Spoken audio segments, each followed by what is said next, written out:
Before there were emperors, Rome was a republic. It ruled millions of people across Europe, North Africa, and the Mediterranean. But beneath its greatness, political rivalry, corruption, and ambition threatened to tear it apart, and one man would change Rome forever. In 100 BC, a boy named Gaius Julius Caesar was born. He belonged to the ancient Julian family, one of Rome's oldest noble houses. Though respected, his family was far from the richest or the most powerful.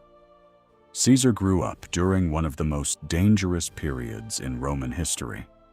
Powerful men fought for control of the republic. Political enemies became deadly enemies. Civil war seemed always just around the corner. Then a ruthless general named Lucius Cornelius Sulla seized power. He declared himself dictator and hunted his political enemies. Thousands were executed, their property confiscated. Even young Julius Caesar would soon find himself in Sulla's sights. Most young men would have surrendered, but Julius Caesar refused to bow. That decision would begin a journey that would transform the Roman Republic into an empire and make his name immortal. Julius Caesar was married to Cornelia, the daughter of one of Sulla's greatest enemies. To the dictator that marriage was unacceptable, Sulla ordered Caesar to divorce his wife immediately. Most Romans would have obeyed. Refusing Sulla meant risking everything. But Caesar would not abandon his wife. It was an act of extraordinary courage, or perhaps extraordinary ambition. Sulla responded with fury. Caesar's property was confiscated. His title was stripped away. Soldiers were sent to capture him. For months, the young nobleman lived as a fugitive, constantly escaping death. Friends and relatives pleaded for Caesar's life. Eventually, Sulla agreed to spare him. But before granting mercy, the dictator issued a chilling warning. In this young Caesar, he reportedly said, there are many Mariuses. Sulla believed the young man would one day become even more dangerous than Rome's greatest enemies. Forced to leave Rome, Caesar entered military service. He could not have known that this exile was only the beginning of a journey that would change the history of the world. While sailing through the Aegean Sea, Julius Caesar encountered one of the greatest dangers of the ancient world: pirates. They attacked his ship, captured him, and demanded a ransom for his release. The pirates demanded 20 talents of silver, but Caesar laughed. He told them they clearly did not know who they had captured. He insisted they demand 50 talents instead. Even his captors were stunned by his confidence. During his captivity, Caesar behaved not like a prisoner, but like their leader. He ordered the pirates to keep quiet while he rested. He read his speeches and poems to them. And whenever they laughed, he smiled and made the same promise. When I am free, I will return and crucify you all. Once released, Caesar wasted no time. He gathered a small fleet, hunted down the pirates, captured them, and fulfilled the promise he had made. Every one of the pirates was punished. Caesar never forgot an insult. The pirate episode became one of the first great stories of Caesar's life. It revealed the qualities that would define him: fearless, brilliant, relentless. Rome had not yet realized that its future had already arrived. After years away from Rome, Julius Caesar returned home. The Republic was richer, more powerful, and more divided than ever before. Caesar knew that if he wanted to change Rome, he first had to win its people. Caesar quickly discovered that in Rome, words could be just as powerful as swords. His speeches were bold, persuasive, and unforgettable. Every appearance won him new supporters. Every speech increased his influence. Step by step, Caesar climbed Rome's political ladder.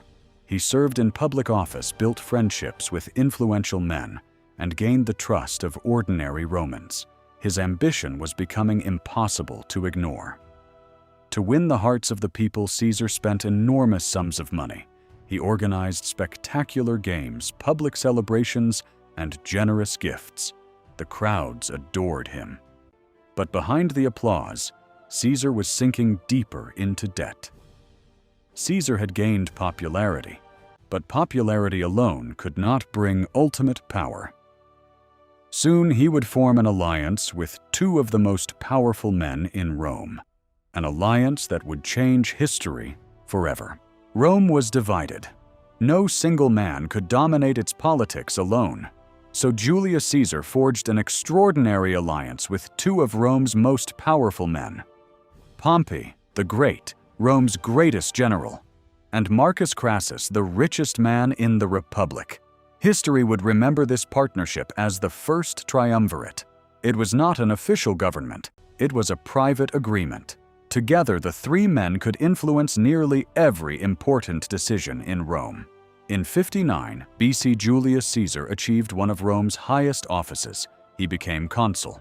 From that position, he introduced important reforms, rewarded his allies, and strengthened his influence across the Republic. When his term as consul ended, Caesar received command of Roman armies in Gaul. It was a dangerous frontier. But Caesar saw something more. He saw an opportunity for glory, wealth, and everlasting fame. Ahead lay Gaul, a land of fierce warriors, ancient forests, and endless battles. There, Julius Caesar would become more than a politician. He would become a legend. Beyond Rome's borders lay Gaul, a vast land of forests, mountains, and powerful tribes. Its warriors were fearless, its people fiercely independent. Many believed Gaul could never be conquered. Julius Caesar intended to prove them wrong. Caesar's first challenge came from the Helvetii, an entire people migrating across Gaul in search of a new homeland. Rather than allow them to pass, Caesar built fortifications and prepared for war. Wherever the Roman army marched, discipline followed. Roads, bridges, and fortified camps appeared with astonishing speed. Caesar demanded absolute discipline. His soldiers trusted him because he shared their hardships and often fought beside them. One battle became another victory. Tribe after tribe was defeated. Caesar's reputation spread across Europe. To Rome, he was becoming a hero. To his enemies, he had become a force almost impossible to stop. But deep within Gaul, a new leader was rising, a warrior determined to unite every Gallic tribe against Rome. His name was Vercingetorix, and he would become Caesar's greatest enemy. After years of Roman victories, the tribes of Gaul finally united. Their leader was Vercingetorix, brave, intelligent, and determined to drive the Romans from his homeland forever. Vercingetorix knew he could not defeat Rome in open battle, so he chose another path. His people burned their own villages, destroyed their crops, and left nothing for Caesar's army to use. It was a desperate but brilliant plan. Vercingetorix retreated to the fortress of Alesia. Caesar surrounded the city. But then came an even greater challenge. A massive Gallic relief army marched to rescue their leader. Caesar found himself trapped between two enemies. It seemed impossible. Roman soldiers fought in two directions at once. Yet Caesar's discipline and brilliant tactics held firm. After days of relentless battle, the Gallic army broke. Rome had won one of its greatest victories. Defeated but unbroken, Vercingetorix surrendered to Julius Caesar. With that moment, the conquest of Gaul was complete. Caesar returned to Rome not only as a general, but as the most famous man in the Republic. Caesar's victories had made him the greatest general in Rome. But with glory came fear. Many senators believed Caesar's popularity threatened the Republic itself. Among them stood his former ally, Pompey the Great. The Senate issued a final command. Julius Caesar must dismiss his army and return to Rome as a private citizen. If he entered Italy with his legions, he would be declared an enemy of the Republic. Before him flowed the Rubicon River. By Roman law, no general could cross it with an army. Caesar paused. He knew there would be no turning back. Then he made his choice. As he crossed the Rubicon, Caesar is said to have declared, "The die is cast." With those words, he began a civil war that would decide the future of Rome. There was no turning back. One river had changed history. Caesar marched toward Rome. Ahead awaited Pompey's civil war and the destiny of the Roman world. Caesar had crossed the Rubicon. Rome was now at war with itself. On one side stood Julius Caesar. On the other, Pompey, the great, once his ally, now his greatest enemy. The future of the Republic would be decided by the sword. Pompey commanded the larger army. Many senators believed his victory was certain. Caesar had fewer men, but his soldiers were veterans. They had fought beside him for years across Gaul. Their loyalty would prove priceless. In 48 BC, the armies met at Pharsalus. Though outnumbered, Caesar executed one of the greatest tactical victories in Roman history. His disciplined legions broke Pompey's lines. Victory belonged to Caesar. Pompey escaped to Egypt hoping to rebuild his strength. Instead, he was betrayed and killed. When Caesar arrived, he was presented with Pompey's head. Rather than celebrate, he mourned the tragic end of his former friend and rival. The civil war was won. Julius Caesar now stood above every rival. Rome had one undisputed leader. But with supreme power came deadly enemies waiting in the shadows. After defeating his enemies, Julius Caesar returned to Rome in triumph. He introduced sweeping reforms, forgave many former opponents, and expanded opportunities across the Republic. Then the Senate granted him the title, dictator, for life. To many, it seemed Rome was no longer a republic. Fear spread through the Senate. Some believed Caesar intended to crown himself king. A group of senators secretly planned to stop him. Among them was Marcus Junius Brutus, a man Caesar trusted. On March 15, 44 BC, the Ides of March, Caesar entered the Senate.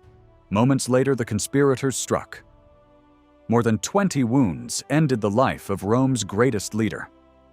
The assassination shocked the ancient world.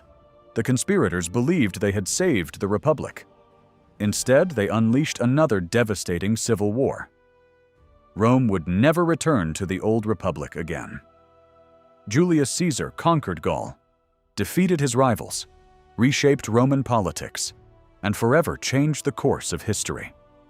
Though he fell beneath the daggers of conspirators, his legacy did not die. His adopted heir, Octavian, would become Augustus, the first Roman emperor. And from Caesar's name came titles that echoed across centuries: Kaiser, Tsar, and beyond. History remembers him by one name, Julius Caesar,